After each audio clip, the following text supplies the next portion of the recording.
ধন আলী তালুকদাৰৰ ঘৰখন বুলডোজাৰ চলাব লাগে বুলি আমি দাবী জনাইছোঁ।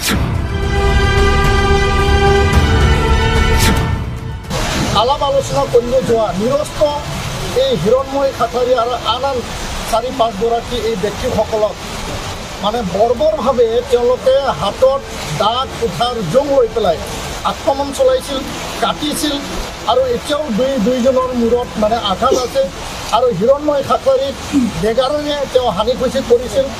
এই ধন আলী তালুকদাৰ লগতে পাৰ্মিনা বেগম আৰু চেকবৰ আলী এই 5 গৰাকী ব্যক্তি একেলগে ধৰ্ষণো কৰিলে, মানুহ হত্যা কৰিলে।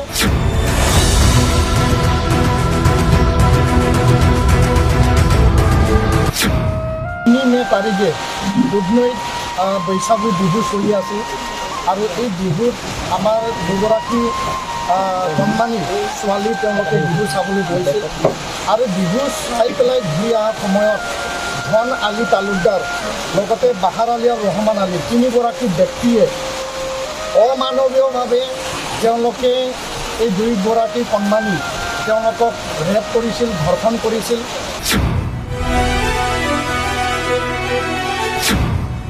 ধৰ্ষণৰ যি এটা মানে নিচিনা টাৰ্গেট আৰু ধৰ্ষণ কৰাৰ পিছত কোনোবা যদি আলোচনা কৰিব যায় তাকো আক্ৰমণ কৰি পেলাই হত্যা কৰা, ইয়াৰ কাৰণে আমি দাবী জনাইছোঁ।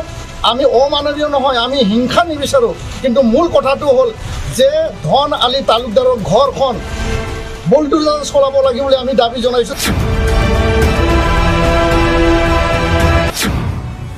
কাৰণ তেওঁ এটা নহয় দুটা যোৱা ৰাস মেলা সময়তো এই যে হিৰণময় খাটাৰীৰ মানে কণমানি ভণ্টিজনীক তেওঁ ধৰ্ষণ কৰিছিল।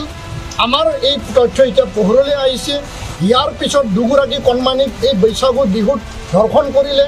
ইয়াৰ পিছত হিৰণময় তালুকদাৰ মানে খাটাৰীক তেওঁ হত্যা কৰিলে আৰু তিনিটা হত্যাকাণ্ড মানে দুটা হত্যা মানে এটা হত্যাকাণ্ড 2টা মানে ধৰ্ষণ কাণ্ড কৰা এই গৰাকী ব্যক্তি আৰু 5 গৰাকী অভিযুক্তক কোনো কাৰণত যাতে সাৰি যাব নোৱাৰে।